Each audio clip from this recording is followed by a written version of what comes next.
आज के वचन का क्या टॉपिक है? प्रार्थना। Praise God. आज के विषय क्या है? प्रार्थना। प्रार्थना विनती ऊपर जाती है और आशीष लेकर नीचे आती है। हालेलुया।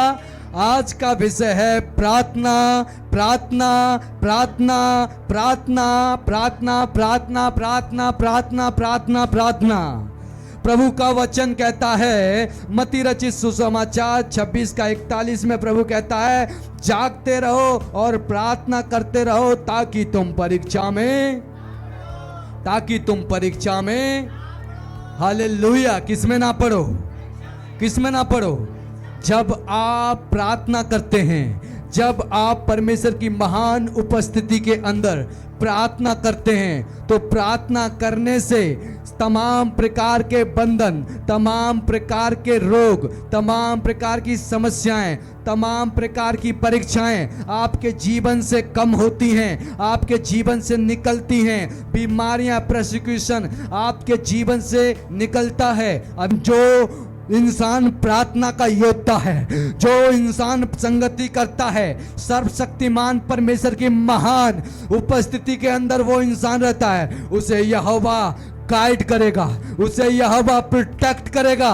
मैंने कहा उस इंसान को, उस स्त्री को, उस पुरुष को, उस बच्चे को यहोवा प्रोटेक्ट करेगा।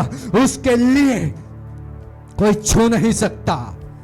भस्म करने वाला जीवित यहोवा परमेश्वर के जीवित लोगों को कोई छू नहीं सकता। लेकिन एक कंडीशन, एक शर्त है, प्रार्थना योद्धा आपको होना है। प्रार्थना योद्धा आपको होना है।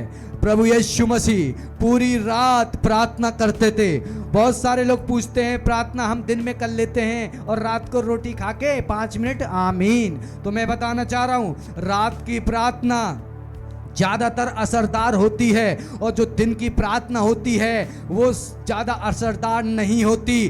क्यों? इसका रीजन क्या है? उसका रीजन क्या है कि दिन की प्रार्थना असरदार क्यों नहीं होती? क्योंकि आप सबको पता है, सूरज डे के अंदर ज्यादातर अंधकार की शक्तियां काम नहीं करती हैं, क्योंकि डे के अंदर ज्योति आती है, रोशनी रहती है। ज्यादातर लाइट के अंदर दुष्ट आत्माएं काम करती हैं, लेकिन उतनी ज्यादा काम नहीं करती। इसीलिए परमेश्वर ने अंतर बनाया, तो जितने भी अंधकार की शक्तियां हैं वो रात को काम करती हैं। और अधिकतर लोग क्या करते हैं, 5 मिनट की प्रार्थना करी और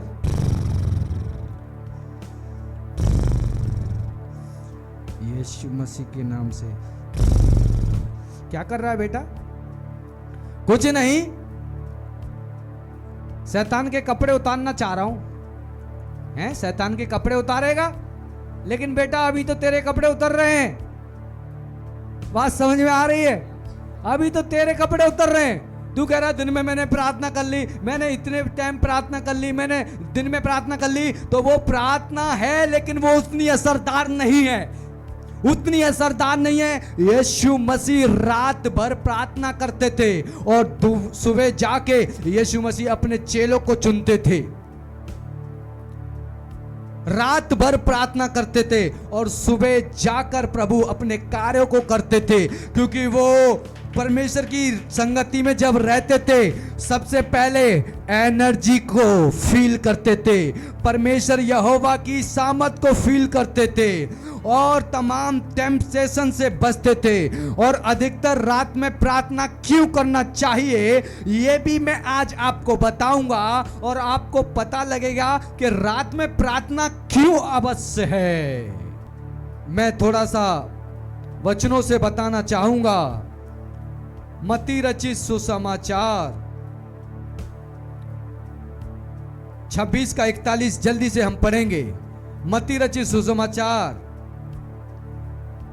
जागते रहो, प्रभु ने कहा जागते रहो और प्रार्थना करते रहो, प्रार्थना करते रहो कि तुम परीक्षा में ना पड़ो, ताकि तुम परीक्षा में ना पड़ो। आत्मा तो तैयार है, आत्मा तो तैयार है, परंतु शरीर दुर्बल है। शरीर दुर्बल है। जब यीशु मसीह गतसेमनी के अंदर प्रार्थना कर रहा था और प्रार्थना करने गया प्रभु, और जब प्रार्थना करके वापस लौट के आया तो देखा चेले कर रहे हैं प्रभु ने कहा, अरे तुम मेरे साथ एक घड़ी भी प्रार्थना नहीं कर पाए, जागते रहो। प्रभु गया प्रार्थना करने, दूसरी बार आया और प्रभु ने देखा फिर चेले कर रहे हैं। बात समझ में आ रही है? फिर परमेश्वर आया और तीसरी बार प्रभु आया और तीसरी बार चेलों को देखा, चेले फिर कर रहे हैं। जैसे ही प्रभु आता है वैसे ही चेले खड़े हो जाते हैं, धन्यवाद यीशु, धन्यवाद धन्यवाद, स्तुति आराधना कर रहे हैं। और जैसे ही प्रभु गया वैसे ही प्रभु ने कहा, आप सोते रहो, वो घड़ी आ चुकी है जो मुझे पकड़वाने वाली घड़ी है। बात समझ में आ रही है? यीशु मसीह हमेशा रात के समय प्रार्थना करता था, इसीलिए आपने उसके बारे में पढ़ा होगा। एक समय जब नाव के अंदर चेले थे और बहुत बड़ा तूफान आया, बहुत बड़ी तूफान आया और लहरें उबड़ खाबड़ होने लगी, नाव के अंदर पानी भरने लगा। चेले कहने लगे, तू सो रहा है और हम तो मरे जा रहे हैं। प्रभु क्यों सो रहा था दिन के अंदर? क्योंकि रात के अंदर प्रभु प्रार्थना करता था। बात समझ में आ रही है? क्योंकि प्रभु रात के अंदर प्रार्थना करता था और दिन के समय जहां भी टाइम मिलता था प्रभु नींद पूरी करता था। बात समझ में आ रही है? प्रार्थना प्रार्थना प्रार्थना प्रार्थना। एक जगह ऐसा लिखा है, प्रभु यीशु मसीह अपने चेलों को लेके गया और वहां जब प्रार्थना कर रहा था अचानक से उसका रूप बदल गया और एलिया और मूसा आए, यीशु मसीह से बातें करने लगे।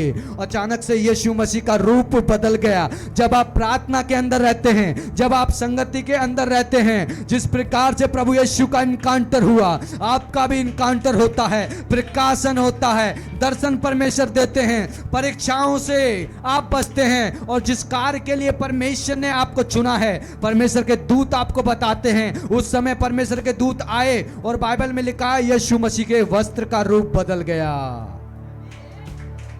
यीशु मसीह के वस्त्र का रूप, यीशु मसीह के वस्त्र का रूप बदल गया और एलिया और मूसा उसे दिखाई दिए और कहने लगे कि प्रभु को बताने लगे कि अब आपका समय नजदीक है, अब आपको क्रूसीफाई होना पड़ेगा, अब आपको क्रूस पर लटकना पड़ेगा, अब आपको अपने प्राण देने पड़ेंगे। प्रभु को वो समझा रहे हैं। कौन? एलिया और मूसा प्रभु यीशु मसीह को उत्साहित कर रहे हैं। उस समय प्रभु यीशु मसीह प्रार्थना के अंदर थे। कहां थे?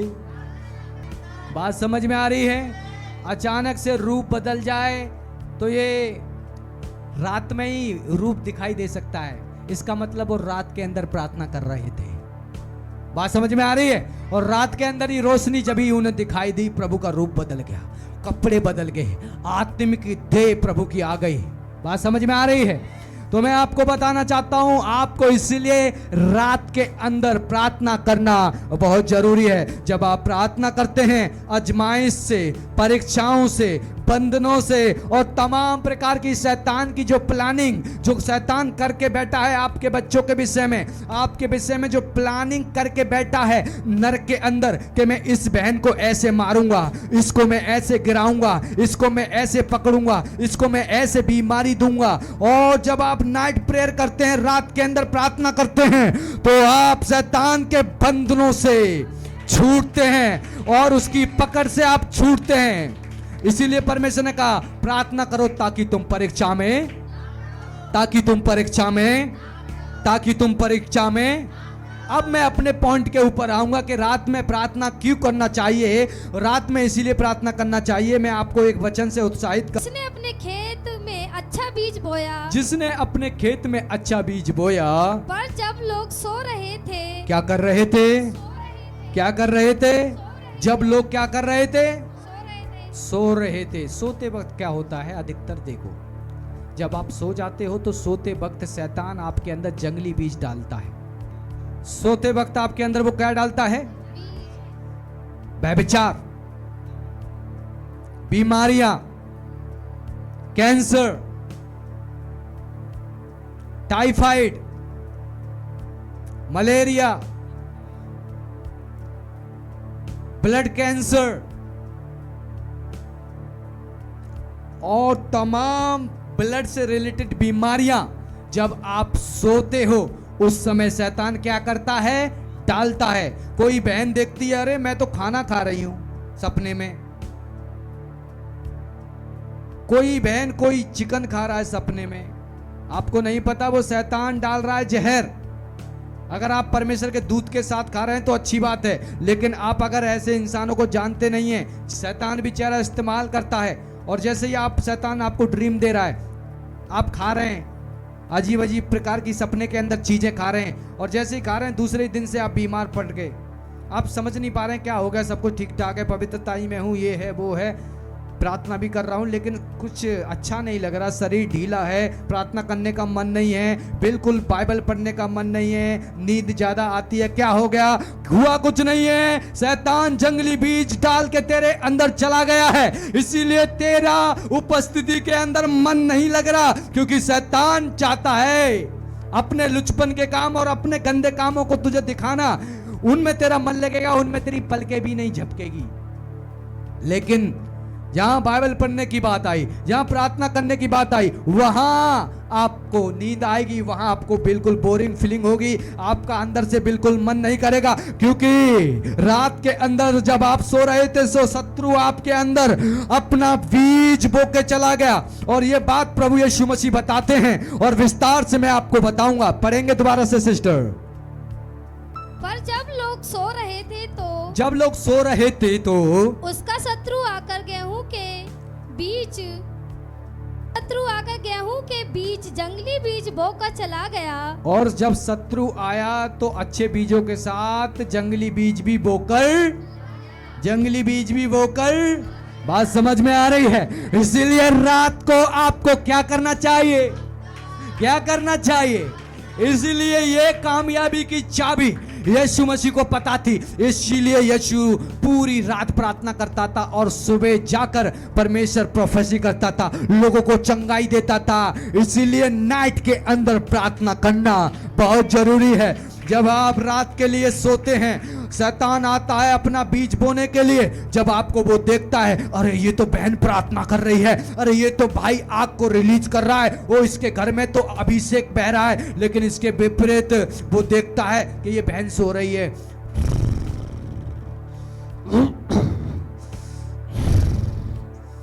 शैतान कहता है आज तो बड़ा अच्छा मौका है, इसने आज प्रार्थना नहीं करी। उसी दिन वो अपना बीज बो देता है, और सुबह उठते ही फिर आपके बॉडी के अंदर भारीपन, पैरों के अंदर भारीपन, सर के अंदर अलग प्रकार का दर्द, अलग अलग प्रकार के गंदे ख्याल आ रहे हैं। और आप कह रहे हैं मुझे हो क्या गया? पहले मैं 2 घंटे प्रार्थना करता था, रात को प्रार्थना करता था, हो क्या गया? हो कुछ नहीं गया, हो ये गया है शैतान अपना बीज बो के चला गया है जब आप सो रहे थे। आपको क्या करना है? आयुब की पुस्तक 33 का 14 से 16 तक हम पढ़ेंगे। क्योंकि परमेश्वर तो एक क्या वरना 2 बार भी बोलता है, परंतु लोग उस पर चित्त नहीं लगाते। दोबारा से पढ़ें। क्योंकि परमेश्वर तो एक क्या वरन 2 बार बोलता है। परमेश्वर एक क्या वरना 2 बार आपसे बातें करता है, परंतु लोग उस पर चित्त नहीं लगाते। लेकिन परमेश्वर के लोग ध्यान नहीं देते। सपने में या रात को दिए हुए दर्शन में। बात समझ में आ रही? दोबारा से इसी को रोक के रखें। सपने में या दर्शन में, बात समझ में आ रही है? सपने में या दर्शन में परमेश्वर भी अपना बीज डालता है और शैतान भी अपना बीज डालता है।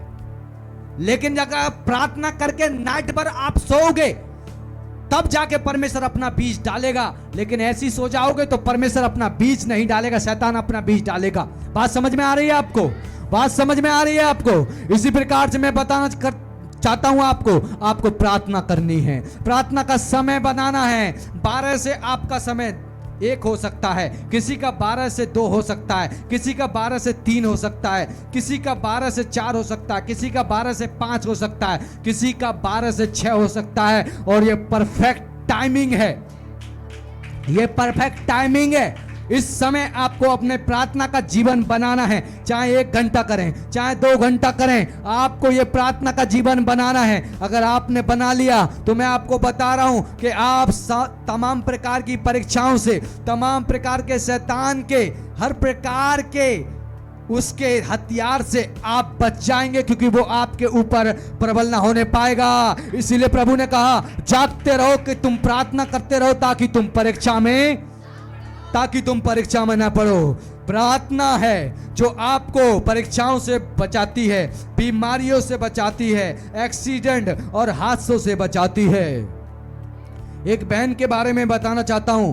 एक बहन थी और उसकी मां थी, और उस बहन का डिवोर्स हो गया। और जब उसका डिवोर्स होने वाला था, इस कारण से वो बहन बहुत ज़्यादा परेशान थी और अपने पति को लेकर वो बहुत ज़्यादा परेशान होने लगी कि मेरा पति मुझे डिवोर्स दे देगा, उसके बाद मेरी लाइफ ख़त्म हो जाएगी, मैं क्या करूँगी, मैं कहाँ जाऊँगी, मेरी माँ है, फिलहाल माँ के साथ रह रही हूँ। और वो बहुत ज़्यादा चिंता फिक्र करने लगी और इतनी सोच विचार करने लगी, और शैतान आया, उस बीच में शैतान आया और उस स्त्री के अंदर अपना बीज बो दिया। और शैतान ने उस स्त्री के अंदर, जब वो सो रही थी, प्रार्थना नहीं की क्योंकि टेंशन थी, प्रार्थना में मन नहीं लग रहा था, पति की टेंशन थी और बहुत ज़्यादा उसका दिमाग खराब हुआ और वो ऐसे ही सो गई। जब वो ऐसे ही सो गई तो रात को शैतान ने अपना बीज डाल दिया, और जो वो सुबह उठती है, सुबह उठकर वो कहने लगी मैं अब गाड़ी ड्राइव करूंगी, और गाड़ी ड्राइव करते वक्त मैं ट्रक के अंदर गाड़ी को एक्सीडेंट कर दूंगी और मैं मर जाऊंगी, इससे बढ़िया रहेगा। ये प्लानिंग बनाई। तो ये प्लानिंग यहोवा की नहीं है, ये प्लानिंग शैतान की है। प्रभु यहोवा कहता है मेरी जो योजना तुम्हारे विषय में है वो हानि की नहीं वरना लाभ ही की है। वो शैतान की योजना थी और शैतान ने एक्सीडेंट करने की प्लानिंग बनाई और उस बहन ने पूरी प्लानिंग कर ली। लेकिन अचानक से वो बहन एक अभिषिक्त चर्च के अंदर पहुंच गई और परमेश्वर यहोवा ने उसकी मदद की, परमेश्वर यहोवा ने उसको छुड़ाया, अन्यथा वो मर जाती। इसी प्रकार से मैं बताना चाहता हूं, प्रार्थना द्वारों को खोलती है, प्रार्थना परमेश्वर के माइंड को खोलती है। आपने पाप कर करके परमेश्वर को शोकित कर दिया है। जब आप प्रार्थना करते हैं परमेश्वर की माइंड चेंज होता है, परमेश्वर की योजना चेंज होती है। जब आप प्रार्थना करते हैं तो परमेश्वर कहता है इस नगर के अंदर कोई मेरा दास है जो प्रार्थना कर रहा है, उसका नाम ही सैमुअल है, उसका नाम धर्मेंद्र जी है, उसका नाम आशा सिस्टर है, उसका नाम राजेश मसीह है, उसका नाम विक्की मसीह है, उसका नाम बबीता सिस्टर है, उसका नाम। परमेश्वर को पता रहती है कि मेरे लोग इस जगह प्रार्थना कर रहा है, मेरा कोई दास है। बात समझ में आ रही है? बात समझ में आ रही है? बात समझ में आ रही है? प्रार्थना करो ताकि तुम परीक्षा में ना पड़ो। प्रार्थना ही है जो आपको कामयाबी दिलाती है, प्रार्थना ही है जो आपके बच्चों को छुड़ाती है, प्रार्थना ही है जो आपको सामर्थ प्रदान करती है, प्रार्थना ही है जो आपको अन्य भाषाओं में वरदान प्राप्त करती है, प्रार्थना ही है जो आपको अभिषेक में आपकी रैंक को बढ़ाती है। प्रार्थना प्रार्थना प्रार्थना प्रार्थना। और प्रभु ने भी कहा बिना प्रार्थना और उपवास के तुम नहीं बढ़ सकते, तुम नहीं दुष्ट आत्माओं को निकाल सकते। परमेश्वर ने भी इस बात को कहा। बात समझ? क्या करना है? क्या करना है? एक दिन में ऐसा हुआ, प्रार्थना करके आया, कहीं से प्रार्थना करके आया और थोड़ा थका हुआ था, भाग दौड़ करके कहीं से आया और मैं 5 मिनट की प्रार्थना की और बोला प्रभु आई लव यू, कल कर लूंगा। सॉरी प्रभु, देख रहा तू, अभी प्रार्थना करके ही आ रहा हूँ, अभी कितना काम भी किया है प्रभु देख। मैं सो गया और जैसे ही मैं सो गया, मैंने प्रार्थना न की, वैसे ही मैं सो गया। रात को 2-2:30 बजे ऐसा अटैक हुआ, ऐसा मेरे ऊपर अटैक हुआ, एक शैतानी अंधकार की शक्ति आई मुझे मारने के लिए। बात समझ में आ रही है? वो तो यहोवा की प्लानिंग थी मेरे जीवन के लिए। इसीलिए प्रभु यहोवा ने कहा अगर ये मर गया तो मेरा काम रुक जाएगा, मैं अपना काम इसके द्वारा करवाने वाला हूं, वो कौन करेगा? इसीलिए प्रभु का दया मेरे ऊपर हुई और प्रभु ने मुझे बचा लिया।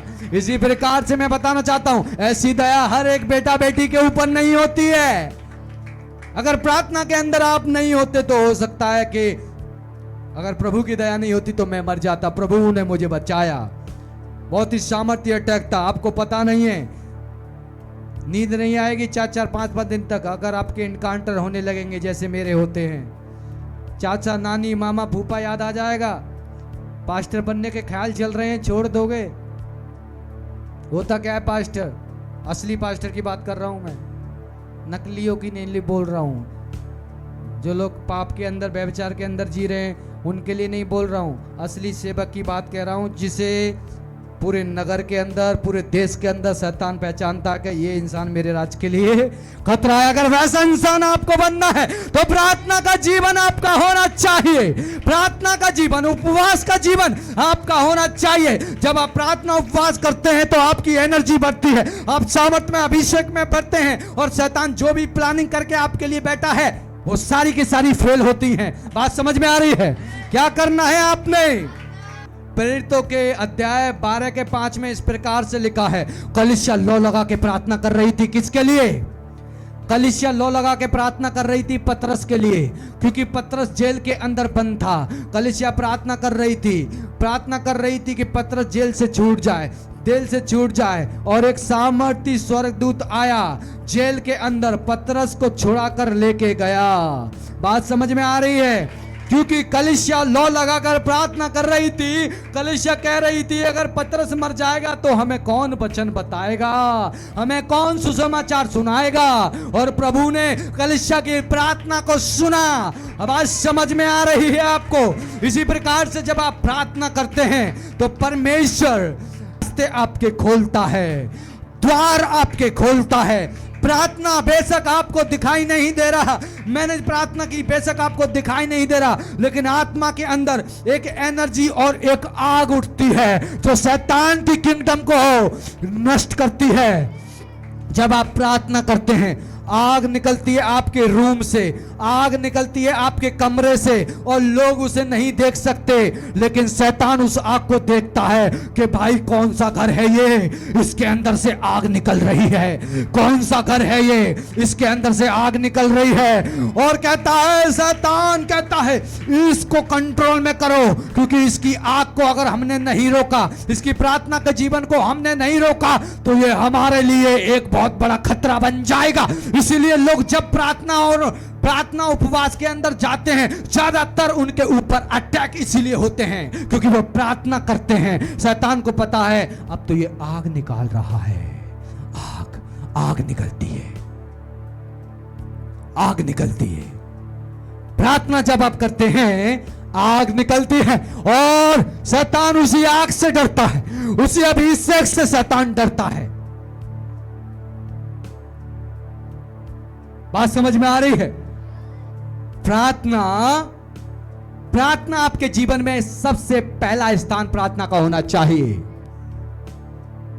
सारे टाइम आपके हट जाएं, प्रार्थना का टाइम आपको देना है, क्योंकि जब आप प्रार्थना का टाइम देंगे, मैं आपके लिए प्रोफेसी कर रहा हूं यीशु के नाम से, 3 महीने लगातार परमेश्वर को एक प्रार्थना का टाइम देके दो, और यीशु के नाम से जिसके लिए भी आप प्रार्थना करोगे वो सारी की सारी प्रार्थना सुनी जाएगी, क्योंकि आपकी आग उठेगी और ड्रैगन को जलाएगी। जिसने आपके परिवार को पकड़ा है, बच्चों को पकड़ा है, वो आग उस ड्रैगन को गिराएगी। जिसने आत्मा में आपके बच्चे को गिरफ्तार किया है, नशे में व्यभिचार के अंदर डाला है, प्रार्थना करते हैं वो एनर्जी आपकी बढ़ती है, वो अभिषेक का लेवल इतना बढ़ता है, शैतान आपकी रडार के अंदर शैतान आ जाता है, और इसीलिए शैतान फिर कांपता है उस स्त्री से, उस पुरुष से। आज प्रार्थना कर ली, अब मैं करूंगा सोमवार को, हैं? हो छुट्टी है, बच्चों को भी तो दूं समय, थोड़ा सा ठीक है भाई, समय बच्चों को दो, लेकिन परमेश्वर का टाइम तो दो। आत्मा के अंदर मैं कुछ लोगों के ऊपर अटैक देख रहा हूं, मैं डिमोनिक स्पिरिट को देख रहा हूं, लेकिन परमेश्वर यहोवा मैं बीच में देख रहा हूं, शैतान के बीच में परमेश्वर आकर खड़ा हो चुका है। अभी मैंने कहा जब मैं आपके लिए देख रहा हूं तो आपके सर को पकड़ा हुआ है शैतान ने इस समय, जब मैं प्रचार कर रहा हूं।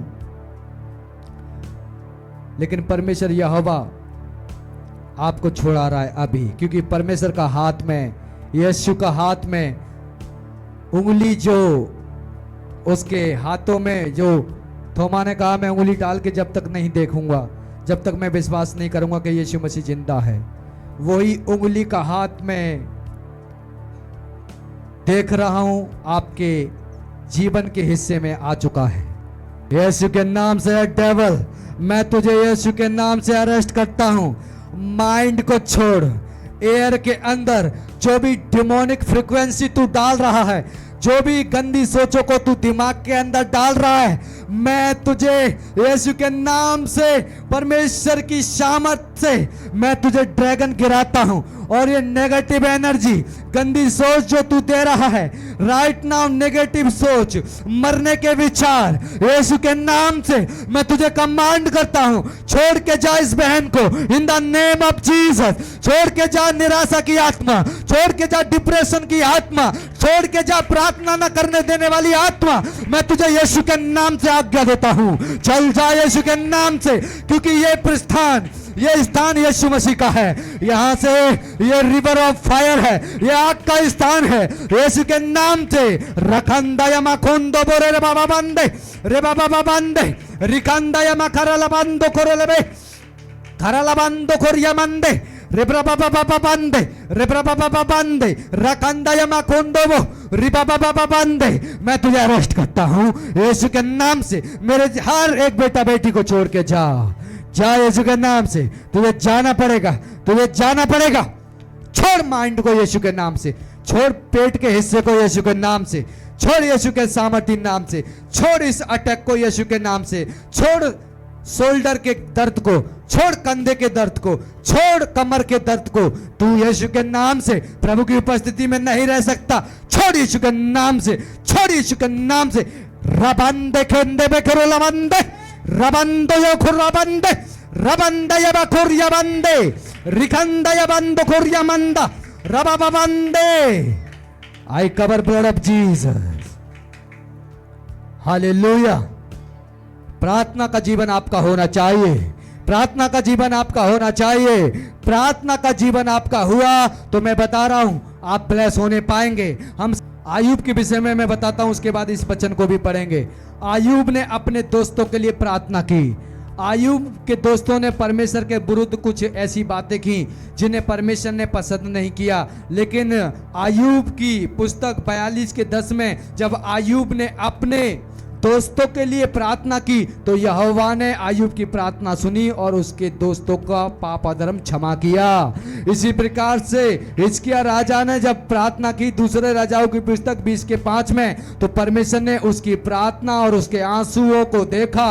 परमेश्वर ने कहा मैंने तेरे आंसू, मैंने तेरी प्रार्थना को सुना है। Hallelujah, praise the Lord. पढ़ेंगे स्पीड से।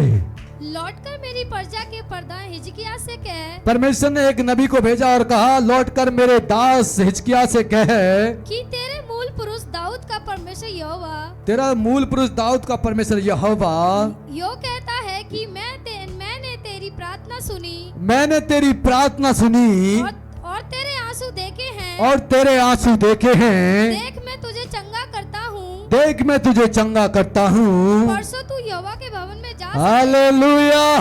तारीफ करें, अपने स्थानों पे खड़े हो जाएं। तारीफ करें, अपने स्थानों पे खड़े हो जाएं। मैंने तेरी प्रार्थना और तेरे आंसुओं को सुना है और मैं तुझे चंगा करता हूं। Hallelujah, hallelujah. परमेश्वर ने हिजकिय्याह की प्रार्थना को सुना तो वो आपकी भी प्रार्थना को सुनेगा। Hallelujah, praise the lord. Hallelujah.